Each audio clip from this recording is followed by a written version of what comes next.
All right, all right, all right. Can we restart that? Nope, we're live. Welcome back to but please, please, please, please. That's what No, that's what we get for trying something new. no, we need this that Yeah. way. Yeah, it's got to be a little bit different. All right. Well, but now that we're talking about it, what was that? Was Yeah, that Lindsay, what was that? were we trying to be Matthew there? No, I don't know what I was gonna say. All right, welcome back. And then as soon as I started, all I saw was Matthew McConaughey in my head going, "All right, all right, all right." And so you stopped it too in order to not do it, and then it was I just awkward. continued. Yeah. Anyway, welcome It's okay. back. No Matthew McConaughey reference ever hurt anybody. I don't guess. It seems like most people are a big fan. Uh-oh. I'm sorry, Jasper. I forgot to fill up Lindsay the water. did her patented the Lindsay special. The Lindsay special. We're sharing a water and she drinks all of it and just leaves it bone dry. Doesn't I fill it back up. am what I am. True words right there. True words. Truer words have never been spoken. At least Lindsay is going to be Lindsay. That's okay. help it. That's okay. All right. Well, this is officially the launch of the Dream series. Woo! So, it was kind of my inspiration, so I kind of have to go first here. I feel like I'm building this up too far. I have been, over the last several days, very much excited by the thought of building my own massive pull-behind barbecue smoker grill. Jasper, I'm hoping that you can relate because you're from Oklahoma. Lindsay, I know that this is probably just going to be an educational conversation for you. Thank you for your Do realistic you know anything about view. smoked meats? Oh, yeah. Barbecue? I got stories. See, there's nothing better to me. Like, I'm at the point now where I might like smoked barbecue better than a good grilled steak, honestly. I would agree with that statement. I would also agree with that statement because his dad smokes brisket when we go to Oklahoma. And I'll tell you right now, I could down so much brisket. So good. It's so good. There's always, I don't know what it is about the Adams family, but there's always some lore just hiding in different places. My dad is really good at smoking meat and barbecue. He used to be on a barbecue like competition team whenever I was a younger child. So I spent a few weekends at barbecue competitions. Yeah, and it's like the culture with it, and yeah, just all of it. And I feel like weirdly, as I grow up, I'm starting to relive some of the enjoyable moments of my childhood. But I just, it's been many years ago. My dad commissioned some guy. I don't even know how he met the guy. Knew how to weld and turned a 55-gallon drum into a open pit barbecuer. And What do you mean a drum? Oh, like an oil drum, Okay, like okay, a big yeah, oil yeah. drum, welded it up on stilts. It's a very simple design, Okay. and it did its purpose. I remember like the best smoked turkey I would ever have. Like you get the whole turkey, stuff the whole turkey cavity with apples, and smoke it like all night long. Like that I sounds remember so good. pulling all nighters watching this meat smoke. The smoker now, that the drum is not especially thick metal, and so it eventually, like, the complete bottom has just bottomed out. And so I've had thoughts to, like, well, let me just go get another 55-gallon drum and I can figure welding out. I mean, I've dabbled. Yeah. I've dabbled in welding. Jewett dabbled in welding. But anyway, since then, Haven't we all? my dream. No. Oh, never we mind. all haven't. Continue. You need to.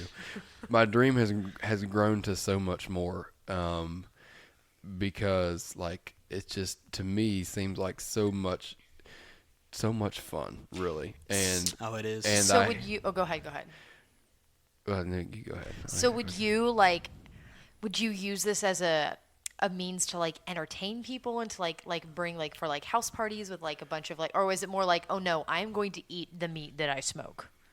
Well, knowing me, Right. I don't know why I asked. yeah, but I don't know, to be honest with you. I know that we have a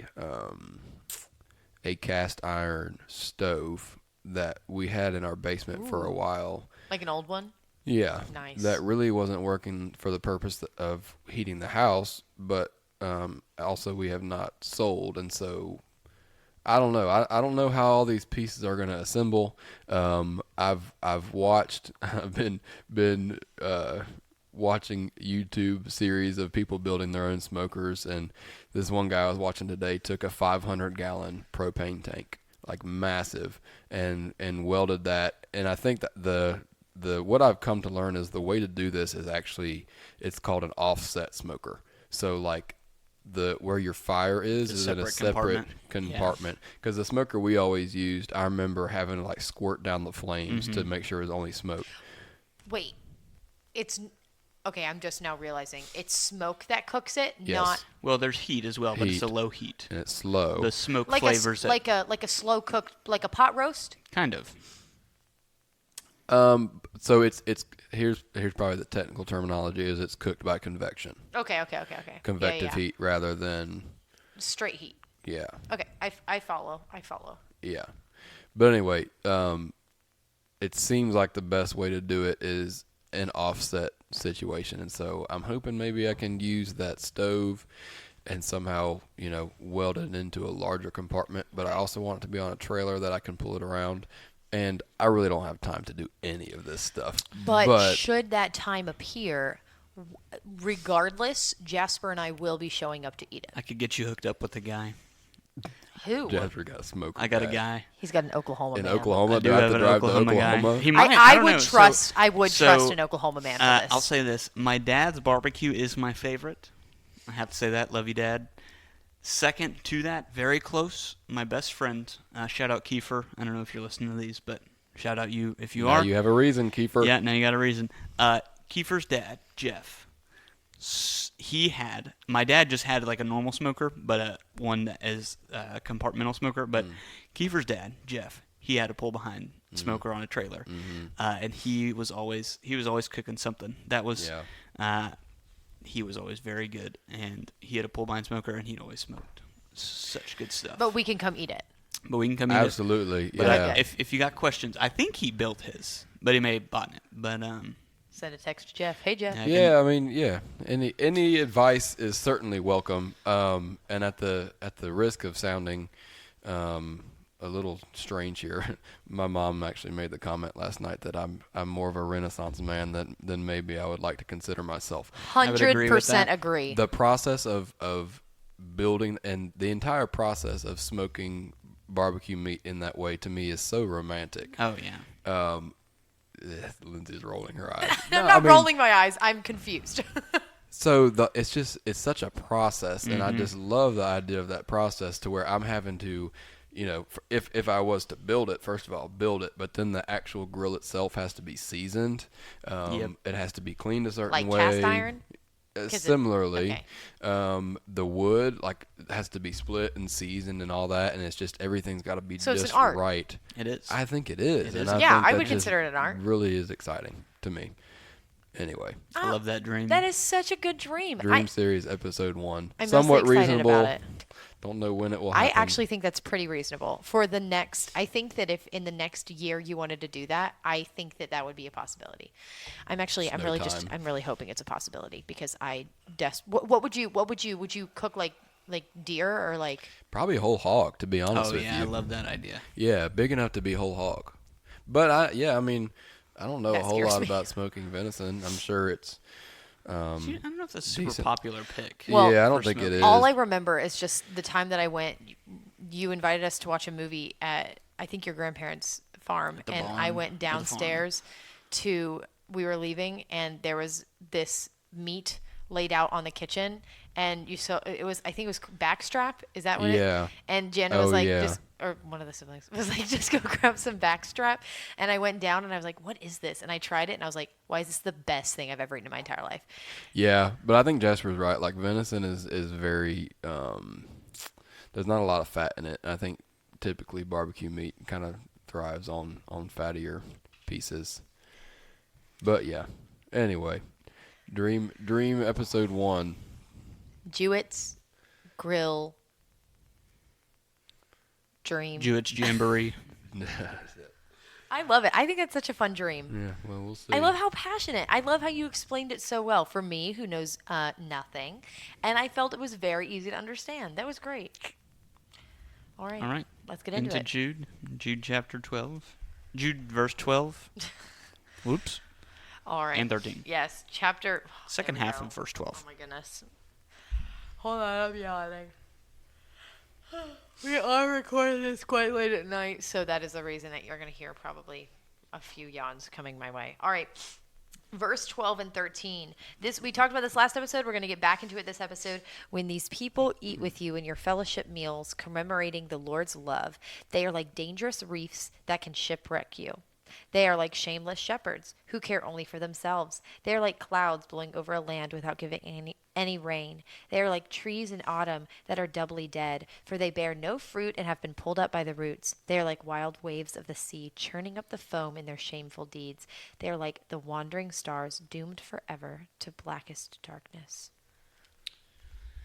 All right, so we covered the first little bit up until them being shepherds feeding themselves in verse 12 last week.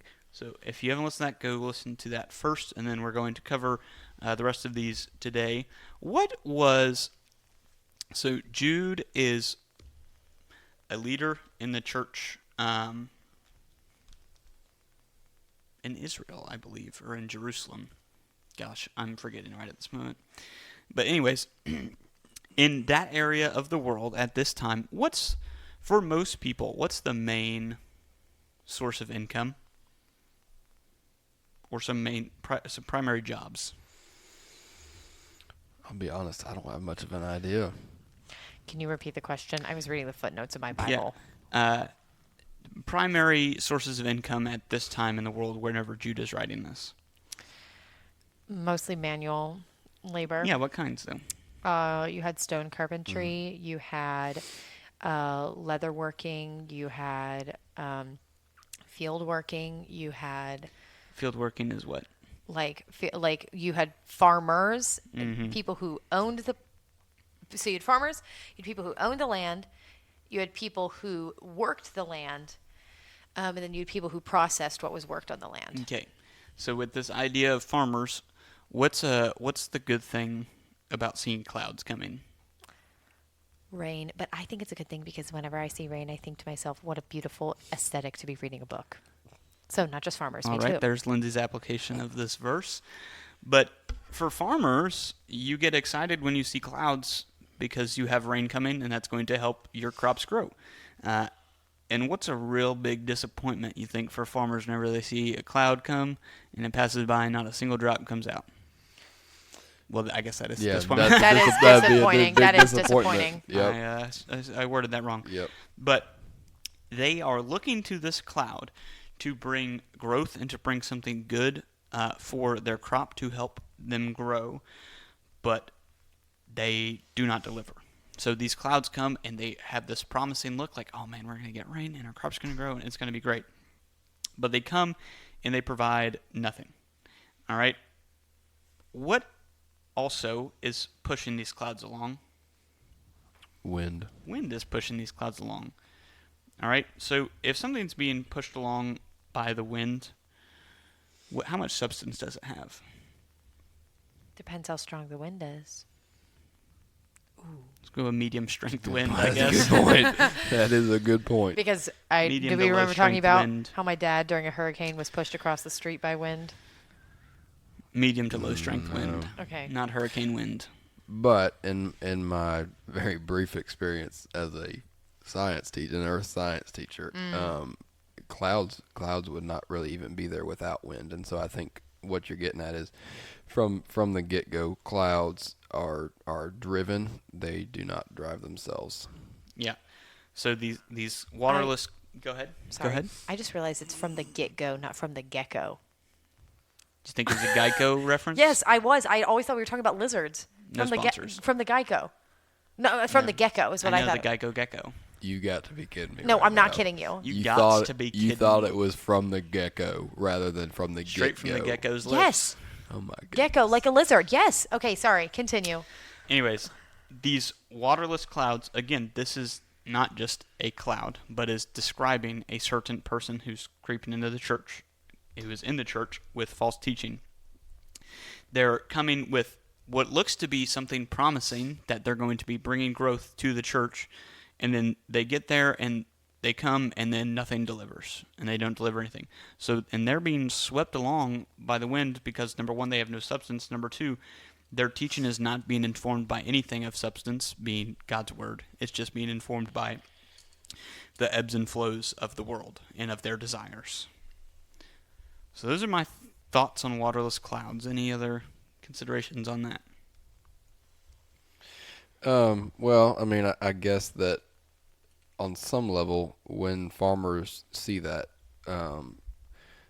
they change, in a way, they change what they do, and they change their expectations based on what normally comes out of that.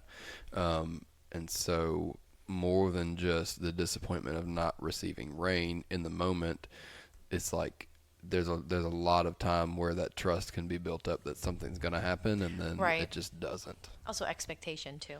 Yeah.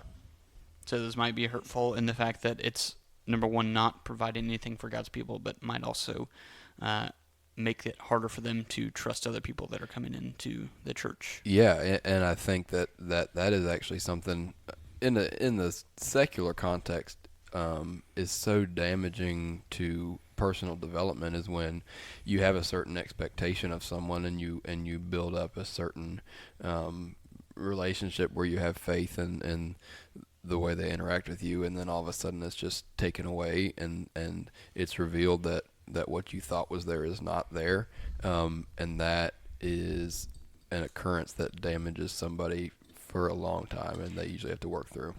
It's actually, this is kind of on a minor scale, but I remember when I was little, like I was in elementary school, I really admired certain high schoolers. And then, like, they would say something. Oh, I just dropped the fidget toy I was playing with. But they would say something, and it would be like, they would say like a word that I wasn't allowed to use, and it wouldn't have been necessarily a bad word. It would have been more like stupid, or like, and they would say a word I wouldn't be allowed to use, and I would be really disappointed, and I'd be really like, oh my goodness, like this person that I looked up to is like not, like I had an expectation and it wasn't fulfilled in this way, and I mean that's on a small scale, but you could even take that to being like, I mean I would even take that multiple steps further in the sense of like, you as a Christian, there are expectations that you should meet, which are the fact of like the way that we act need to be in line with what Jesus has said. So when we are not acting that way and people are disappointed, honestly, rightfully so. Like there's a rightful amount of like, you know what I mean? Like in the sense of, am I? No, there definitely is, but also, and I think our next example Jude gives us and the Holy Spirit gives us will kind of help further this idea. There is an expectation, but also we should not be surprised if people screw up sometimes, because that's the one thing that people are really good at is messing things up. Even if you are a believer, you're still going to sin and mess things up sometimes. Right. So there is an expectation, but also this points us to God and to Jesus, who is the only one who we can trust, who will never make a mistake. Right. And with that, I think it's good to go into our second analogy he gives us, and those are fruitless trees in autumn, twice dead and uprooted. What do you guys think of this twice dead? What do you guys think that means? I have a stab at it, but I don't know. What do you guys think? Yeah, my initial thought, especially with the use of the word autumn here, is that oftentimes when you look at a tree, it goes through the process of losing its leaves, and then sometimes you can tell that it's a little bit more dead than maybe it should be. And then come springtime, it might attempt to come back, but it's ultimately gonna die all the way. I guess maybe that would be my initial stab at that. Lindsay, any thoughts? No, I don't have a stab at this one. I'm Yeah. curious. I think that's pretty spot on. What I have kind of written down is that it's not only dead, quote unquote, per the natural cycle, so it being fall or autumn, but it's also dead because throughout the year up until autumn it did not bear any fruit. So it's dead in that it didn't bring anything, and dead on its cyclical or cycle basis. And I think this helps us to see that the person we're talking about is not only dead per a cycle, but their faith and what they're doing is dead per it's not bearing any fruit and is dead to begin with. And this points us to the idea that we can't look to Christians to get it right 100% of the time, because they will mess up.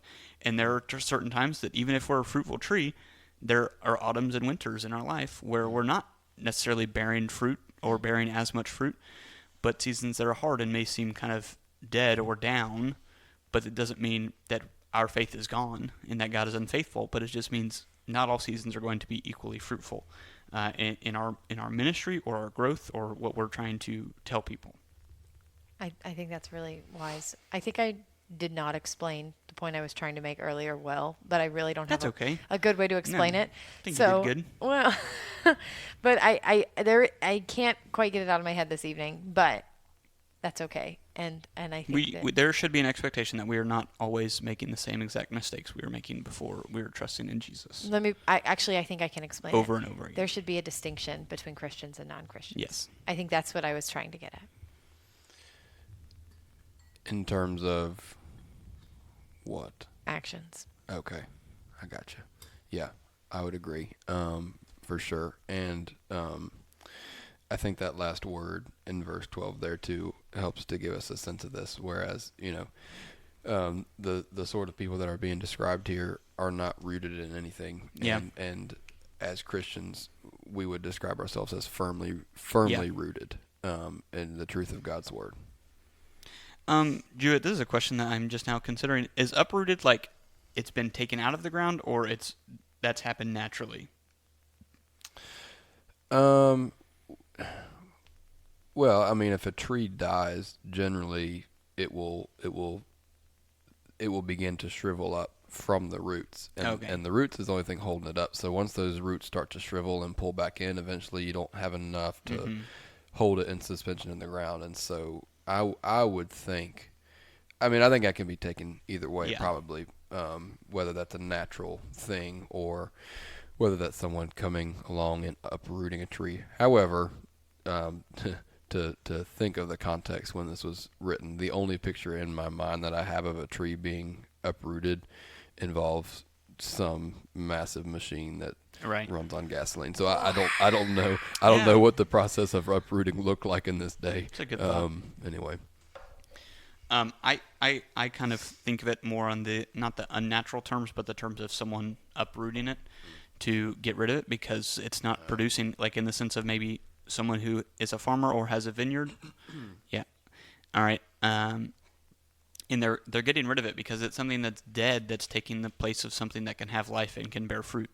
And so for us, we should be not only vigilant on people that are these people, that we should not necessarily have a witch hunt, but we should be on alert for these people so that they are not continuing to take up space with death that can be space for life.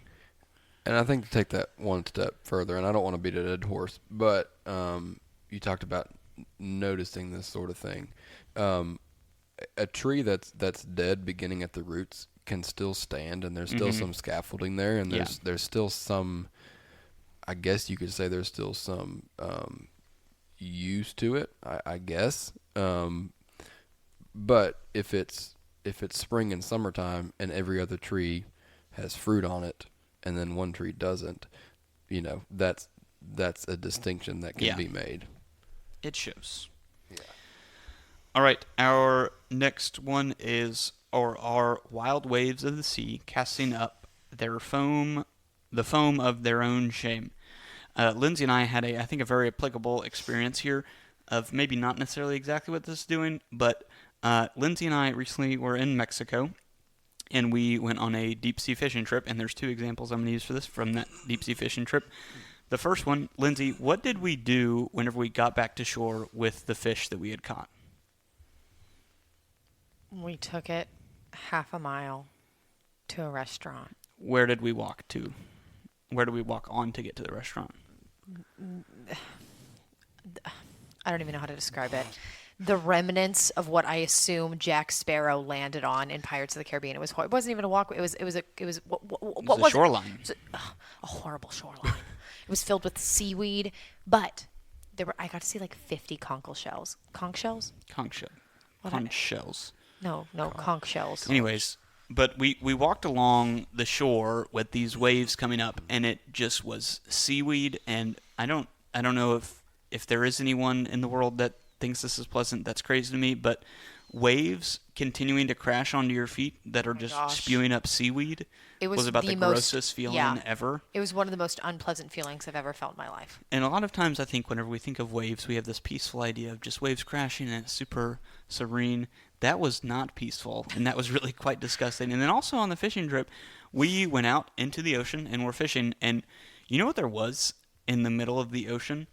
All the seaweed that was washing up on shore, there was also like a Seaweed a island. 1 mile square of seaweed just floating on top of the water. So when I think of these waves that are wild waves casting up foam of their own shame, this is gross. Like the image here is not something that's peaceful. When we think of the ocean, it's something that's not only it's gross, it's loud and it's vicious, and it's just putting up what it thinks is good, but in reality, to the outside world, it's quite gross. So this person who's this wild wave is casting up and putting up their own sin whenever they shouldn't be doing that, but they're doing that because they think that's what is going to get them attention. Yeah, and I think this is an interesting couple of verses here because it's all, Lindsay, I'm surprised that you're not chiming in more than you already are because this is all analogy and this is all very poetic in a lot of ways. But, It is.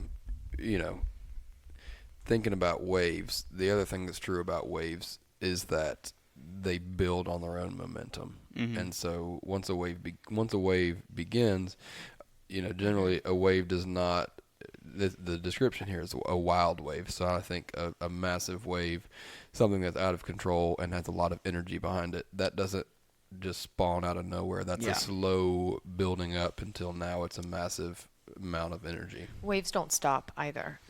Until they crash. Yeah. And it's in the breaking. I mean, growing up seeing waves constantly. You know, there's a thing where we call it, like, you have to go beyond where the waves break in order to get to the part of the ocean that is remotely not chaotic. And there's such a buildup because, you know, there's an undercurrent. There are things that happen underneath the surface that cause these waves to continue to build up. And waves are so cool. They're so intriguing.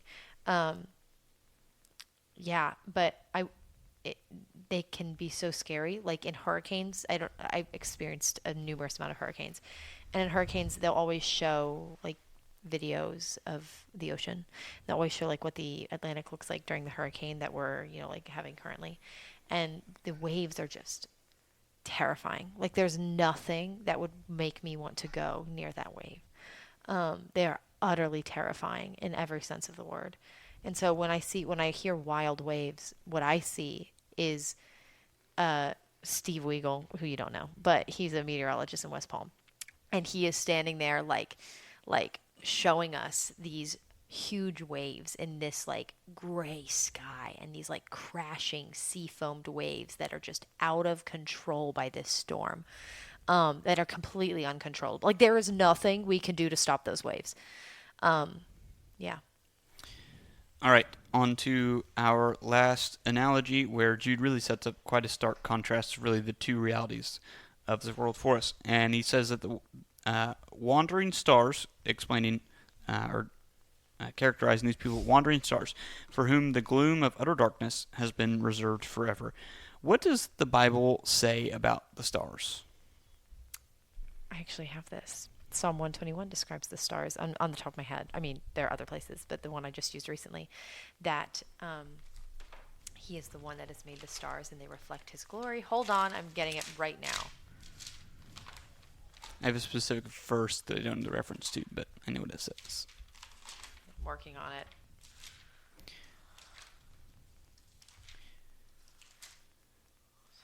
Patiently waiting. Okay.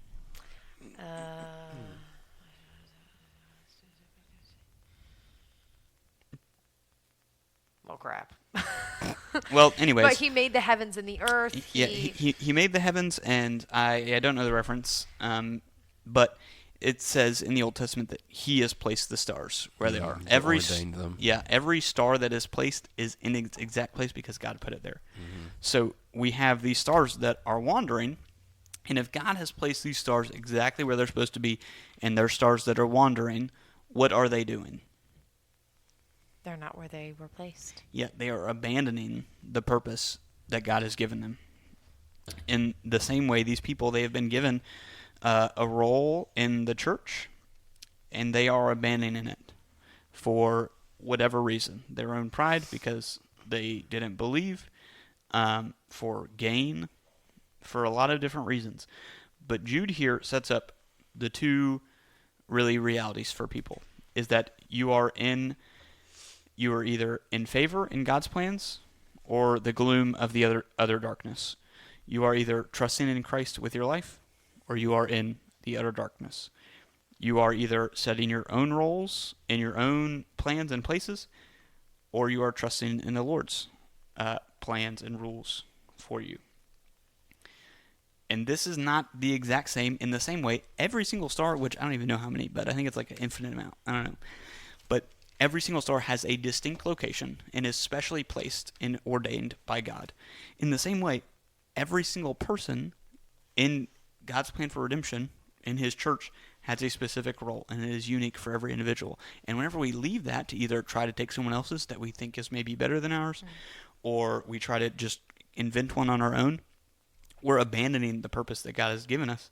And that is, in reality, going out of God's will, setting up our own will, and therefore entering into the utter darkness, which is eternal separation from God, by the way. Yeah, I'm trying to quickly condense all my thoughts as you were discussing that. So all of these different things that we've talked about in these last couple of verses, in the last couple of episodes, these are all things that God has created that are beautiful and good in their own right, because he created them that way.